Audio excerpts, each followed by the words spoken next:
이 시간에는 이화영 목사님의 새 책, 발칵 뒤집힌 기독교 구원론을 소개해드리겠습니다. 2003년 12월 2일의 일입니다. 그날 저는 제가 수십 년 동안 부인하던 오순절 성령 세례를 받았습니다. 그 후에 하나님은 저에게 성경의 난해구절들의 본뜻을 깨달을 수 있는 지혜를 주셨습니다. 그 은혜로 이것이 성령 세례다를 비롯한 여러 권의 책을 썼습니다. 발칵 뒤집힌 기독교 구원론이 그 책들 중에 하나입니다. 본서를 쓰는 중에 직면했던 가장 큰 어려움은 성경의 구원론 난해구절들을 해석할 방법이 없는 것이었습니다. 대표적인 구원론 난해구절들은 다음과 같습니다. 야고보서 2장 14절. 행함이 없는 믿음으로는 구원받을 수 없다. 빌립보서 2장 12절. 두렵고 떨림으로 너희 구원을 이루라. 마태복음 7장 21절. 하나님의 뜻대로 행하는 자라야 천국에 들어가리라. 히브리서 6장 4절로 6절. 한번 빛을 받고 타락한 자들은 다시 회개할 수 없다. 이런 구절들 때문에 수많은 성도님들이 자신의 구원에 절망해서 신앙생활을 포기했거나 이단에 빠졌거나 심지어 자살을 감행했습니다. 아무리 머리를 짜내도 구원론 난해구절들을 해석할 길을 찾을 수 없었습니다. 어쩔 수 없이 집필을 중단했습니다. 몇 달이 지나도 전혀 해결책이 보이지 않았습니다. 대부분의 성경이 사람은 하나님의 은혜로 영혼 구원을 받는다고 가르치는데 어째서 일부 성경은 사람은 자신의 행위로 구원을 받는다고 가르치는 것일까? 양자가 모순인데 양자를 어떻게 조화시킬 수 있을까? 답답한 시간을 보내던 어느 날입니다. 방에서 멍하니 앉아 있을 때 하나님이 성경의 구원론 난해구절들 중에 하나인 야고보서 2장 14절의 본뜻을 깨닫게 해주셨습니다.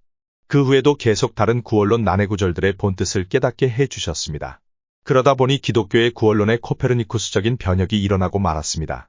하나님이 제게 성경의 구원론 난해구절들을 해석할 수 있는 지혜를 주셔서 본서를 썼기 때문에 본서가 목회자들로부터 종교개혁자들이 미완성으로 남긴 구원론을 완성한 책, 교과서, 100만 불짜리 책 등의 평가를 받고 있습니다. 구원론의 새로운 지평을 열어주신 하나님께 모든 영광을 돌립니다. 많은 분들이 본서를 통해 새 힘을 얻는 것도 하나님의 큰 은혜입니다.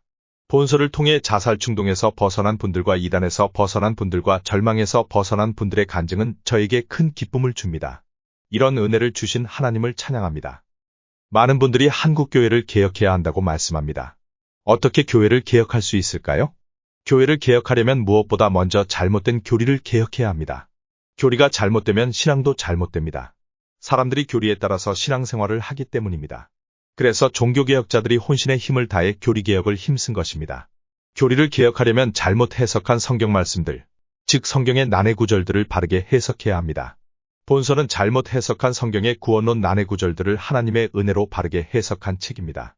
이 때문에 본서가 한국교회를 개혁하고 있습니다. 이것은 이미 증명된 일입니다. 그러므로 본서가 보급될수록 한국교회가 더욱 개혁될 것입니다.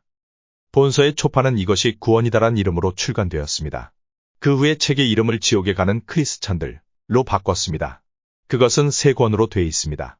본서를 한 분에게라도 더 보급하기 위해 지옥에 가는 크리스찬들 세 권을 통합한 후에 일부 증보해서 한 권으로 만들었습니다. 이름도 발칵 뒤집힌 기독교 구원론으로 바꿨습니다. 모든 성도님들이 본서를 통해서 구원의 확신을 얻고 힘차게 하나님을 섬기게 되기를 기도합니다. 발칵 뒤집힌 기독교 구원론은 인터넷 교보문고, 알라딘, 예스24, 가피플, 생명의 말씀사, 영풍문고, 지마켓 등에서 구입하실 수 있습니다. 시청해주셔서 감사드립니다.